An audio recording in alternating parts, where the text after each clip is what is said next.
Graça e paz, eu sou a pastora Dircileia, Igreja Metodista, em Vila Paulistana. E mais uma quinta-feira na presença do Senhor para a gente aprender um pouquinho mais sobre a novela Gênesis, né? Lições para as nossas vidas. Muito bem, estamos conhecendo uma Raquel que talvez a gente não conhecia, uma personalidade totalmente diferente, talvez daquela que a gente leu na Bíblia, que a gente está vendo que ela é diferente mesmo. Ela é jogadora, ela aposta dinheiro, não é certo uma mulher fazer isso, né? E é claro que o sonho dela, a gente percebe na novela, que era justamente não depender mais do seu pai. Ela queria ser livre, ela queria ser independente. Muito bem. Raquel, então, tem um porte formoso, um semblante formoso também, e ela conquista o coração de Jacó. Lia tem os olhos tristes, porque ela sabe que ela já foi desprezada a vida toda. Mas ela ouviu falar de Deus e de como Deus amava as pessoas. E por causa do seu coração, da toda a tristeza que ela passava, ela pensava que talvez Deus poderia aceitá-la e trazer a felicidade para o seu coração também, né, para sua vida, né, de uma forma geral. E ela sonha ainda com alguém que ela possa amar, que ela possa dividir aí relacionamento amoroso e ser feliz. De certa forma, ela persevera, ela está buscando viver este amor, viver uma vida melhor, ser digna, ser reconhecida, né? E ela é muito desacreditada, ela é muito desprezada. Todo mundo despreza ela. Mas ela acredita, então, que algum dia ela pode encontrar a felicidade. E sabendo que este Deus, ela ouviu falar que este Deus pode ajudá-la, ela vai, sinceramente, sentir o seu coração mais alegre, mais feliz, sabendo que ela pode vir a ser feliz, não mais triste como ela era. Muito bem. A gente vê também Esaú mantendo o seu plano de vingança terrível, casa-se com a filha de Ismael, planeja, né, toda uma vingança. Eu vou deixar meu pai e minha mãe triste mesmo, porque eles fizeram coisas ruins comigo, então eu também vou mostrar para eles o que é, né, fazer tudo errado, né, dar tudo errado. E vou justamente me casar com a filha do meu tio, né, meu tio Ismael, que é praticamente um inimigo do meu pai.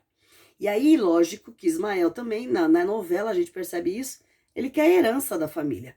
Filha, tenha filhos com ele, porque quantos filhos você tiver, os filhos serão também dessa herança. O que não veio para mim, né? O que Deus não deu para mim enquanto filho, Ismael primogênito, eu vou ter com os meus netos, né? E por conta da religião e por conta de Deus, é que ele acha que ele foi rejeitado, né? E não amado como Isaac foi. E a palavra, então, de Malate para com a família, né, principalmente com a sogra, é assim, ó, vou fazer da vida de vocês um tormento, né? Ela humilha as esposas de Esaú, as esposas que ele já tem, e acredita que assim ela será respeitada. E o próprio Esaú, agindo desta forma, mostra para todos que ninguém pode brincar com ele, que ele é um rapaz sério, que ele leva a sério quando ele cumpre e fala de vingança e que ninguém pode justamente prejudicá-lo de alguma forma. Muito bem. Esaú, então, fica lá, se casa, tem uma decepção tremenda quando encontra na noite de núpcias a sua esposa, porque ele todo peludo e ela careca, né? Culturas diferentes, né? E praticamente a gente percebe aí que não vai ter herdeiro por enquanto, né? Não vai vir herdeiro nenhum, e a gente já mostra aí uma certa desafinidade do casal. Jacó, então, indo viajar lá para Padã Arã, se encontra com seu tio Labão, e ele encontra com as primas e deixa as duas interessadas, Lia e Raquel, a gente acabou de falar delas aqui, né? E abre uma esperança para cada uma delas. Ah, então o sonho que eu tenho, Raquel fala, o sonho que eu tenho de ficar rica, de ficar, vamos dizer assim, livre, independente do meu pai, eu vou realizar me casando com Jacó. E Lia pensa a mesma coisa. Eu vou ser amada, eu posso ser amada. Foi o próprio Jacó que me falou de Deus, e eu quero este Deus na minha vida. E aí a gente tem aí duas meninas, duas personalidades diferentes, desejando, querendo se casar com Jacó, o primo, o mesmo homem.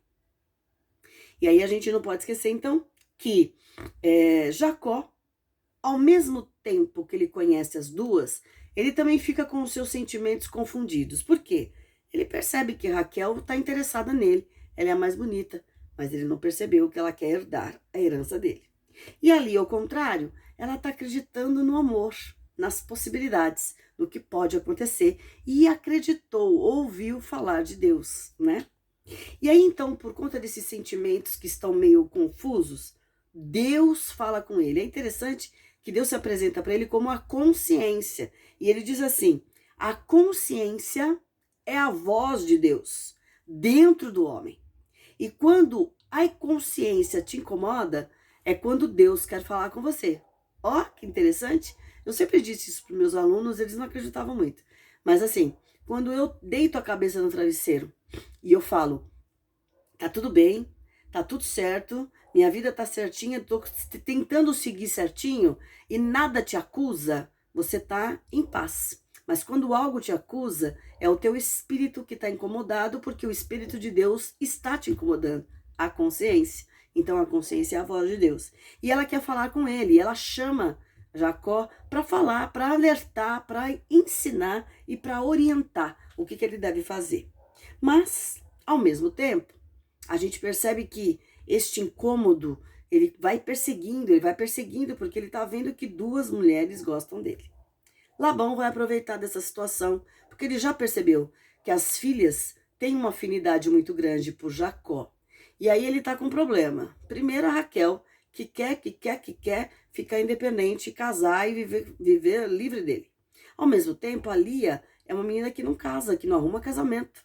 E aí ele vai aproveitar, então, dessa situação, da ingenuidade de Jacó, para dar uma enganadinha, para fazer praticamente a vontade dele enquanto Labão. Enquanto pai, que tem as duas filhas, ele vai fazer a vontade dele para satisfazer a questão da herança, principalmente, né? Pensando justamente no que é melhor para ele. Jacó, e aqui vem a lição de Deus para nós nesta noite. Jacó enganou, Jacó mentiu, né? Pode ter sido assim, como mesmo o próprio Isaac diz. Se Deus escolheu Jacó, Deus ia mostrar que Jacó seria o eleito. Vocês não precisariam mentir, vocês não precisariam fazer do jeito de vocês.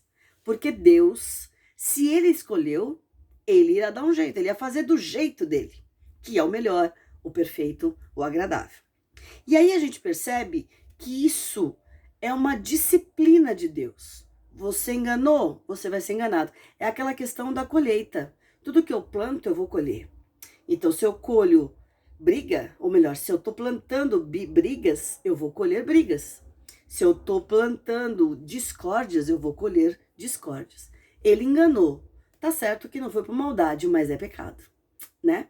Deus o perdoou, Deus disse que estava com ele, sim, mas as consequências dos nossos atos a gente tem que encarar. E aí, então, a gente vai perceber isso. Deus levou Jacó em segurança até a casa do seu tio. Deus escreve certo, não por linhas tortas. Ele escreve certo sempre. Providenciou todo o trajeto até Jacó encontrar com a família.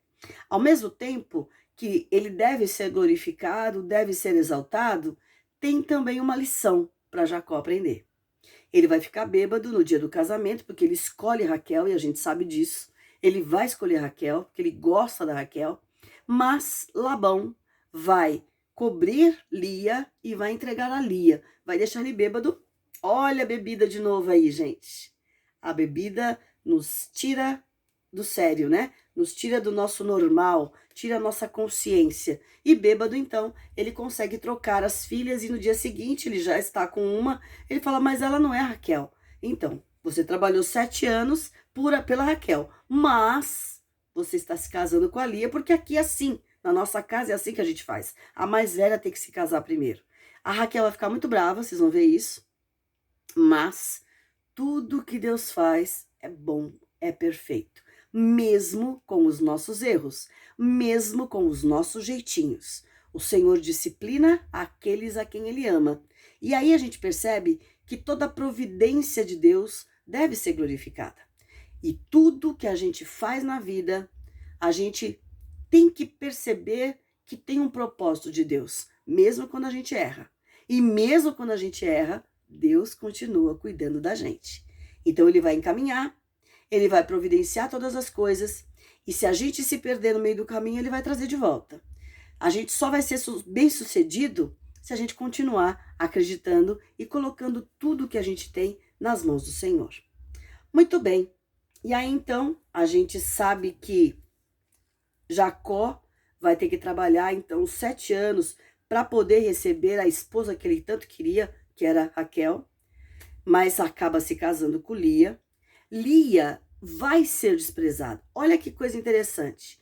Deus vê este desprezo de Lia e por causa disso, está escrito na Bíblia, Gênesis 29, e por causa desse desprezo, Deus vai fazer com que ela fecunde e ela vai ser mãe de 4 crianças. Vai nascer primeiro Rúben.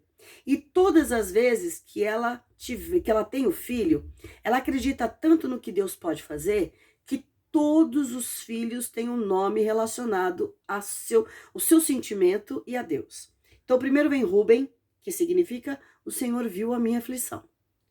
O segundo vem Simeão, que significa que o Senhor ouviu a minha aflição. Viu, ouviu. E depois vem Levi. Levi é o momento em que ela acha assim, agora tendo o terceiro filho, Jacó vai gostar mais de mim, vai se unir a mim. Então significa união, unidade. Ficar mais próxima a Jacó. O quarto filho é Judá. E Judá significa eu louvarei ao Senhor. Olha, o Senhor viu o desprezo dela, que ela estava sendo desprezada, sentiu o seu problema e por conta disso a amou. E a colocou então sobre todas essas outras mulheres, sobre a Raquel mesmo, que também zoava, que também desprezava, né? Raquel vai sentir muitos ciúmes, ela vai tentar dar a serva dela, para que, justamente como fez a Sara com Agar, né? Dar a serva para que eles possam ter filhos, mas o Senhor já tinha olhado diferente para Lia. E aí a gente percebe então que este patriarca, Jacó também, o terceiro, né? Abraão, Isaac e Jacó, na linha do patriarcado, que é a linha justamente da característica do povo hebreu, tem aí então o começo da constituição da sua casa. E nessa fase da novela, a gente está vendo justamente essa história de Jacó, até a gente chegar na história de José. E aí o que a gente percebe também, olhando para Lia, vendo o desespero dela e sabendo que o Senhor vai abençoá-la sendo mãe, Deus sempre está do lado daqueles que são maltratados, desprezados e oprimidos. Olha o Senhor falando, o Senhor não escolheu, ficou quanto tempo Abraão sem ter filhos? Teve o primeiro, mas era o filho da promessa, o filho do casamento que seria o herdeiro.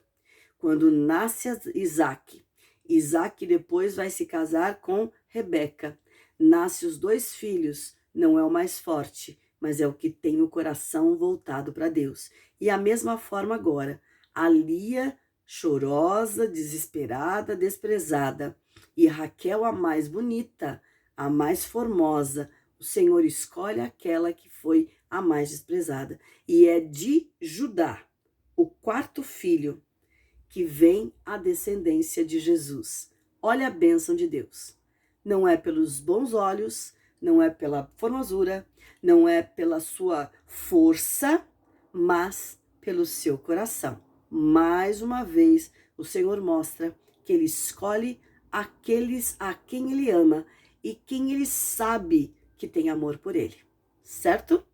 Vamos continuar então conhecendo essas histórias aí na próxima semana. E a gente viu também que Esaú se arrependeu muito de ter casado com a Malate. E ele vê Judite lá, quase à morte, e ele vai pensar e repensar, olha lá, os atos e as consequências. Será que eu fiz certo? Será que o meu impulso de querer minha vingança contra o meu pai, será que eu fiz certo? E ele vai perceber que não. E ele está já se arrependendo, já chorando, né? Por que eu fiz isso? Pensando aí, por que eu agir desta forma. Isso é interessante para a gente também entender que quando a gente tem raiva, a gente age com impulso.